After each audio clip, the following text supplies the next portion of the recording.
July 23rd, 2025. The fragments I live with. Living with dissociative identity disorder is not simply a matter of having parts or switching between them. It is not clean, it is not organized, and it is not what people assume when they try to place it into categories that make sense to them.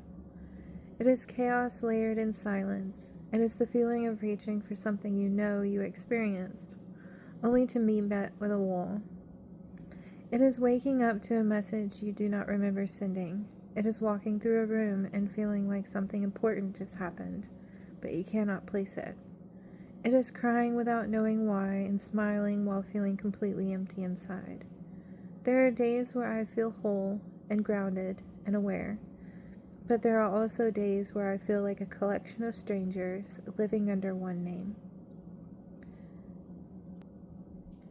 Each part carries their own story, their own fears, their own beliefs, their own emotions. Sometimes they work together in harmony, and other times they clash and contradict each other without even realizing it.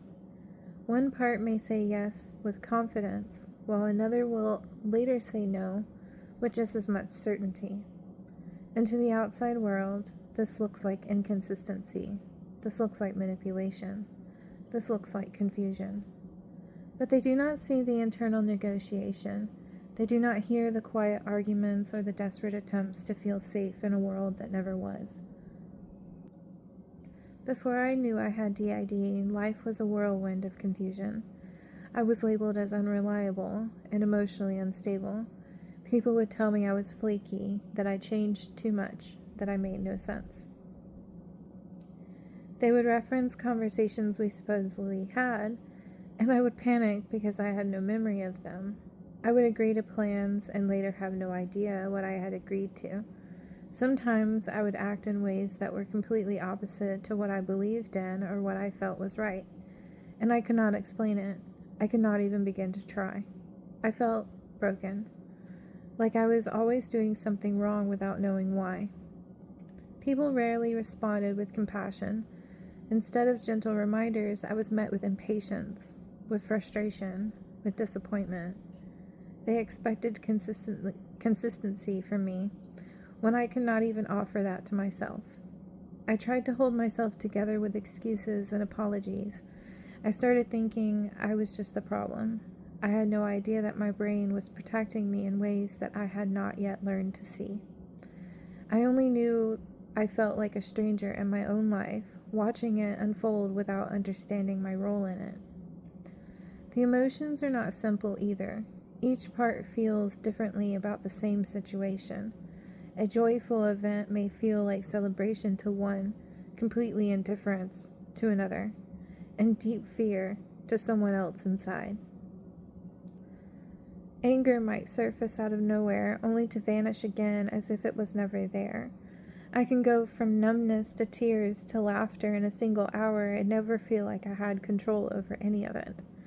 And sometimes after a strong emotional reaction, the memory of what happened fades as if it were swallowed by fog. I am left with only a trace of something once felt and the exhaustion that lingers behind it. Now that I have a diagnosis, things have shifted, not all at once, not into perfection, but into understanding. I can now identify who within me may have responded or written something. I can read journal entries and see patterns. I can understand why I feel so differently from day to day. I can listen instead of suppress. I can recognize that not every conflict is chaos. Sometimes it is just a difference in parts, a difference in needs or values or memories. When I make space for that, the internal tension eases just a little. I still forget things. I still find myself confused at times.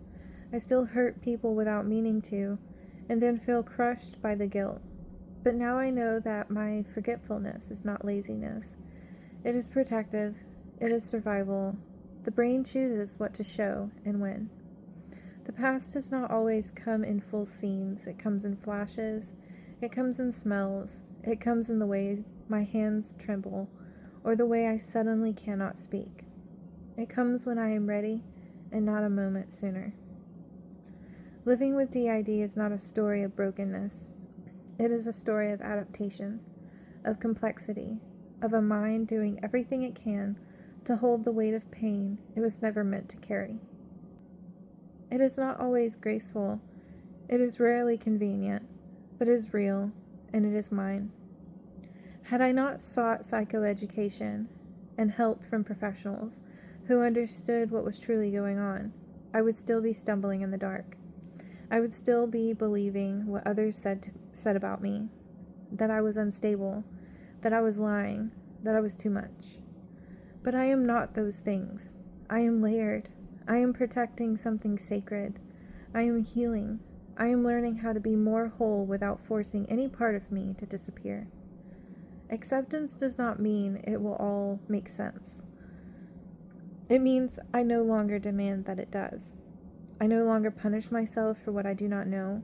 I approach my inner world with curiosity now instead of shame, and that makes all the difference.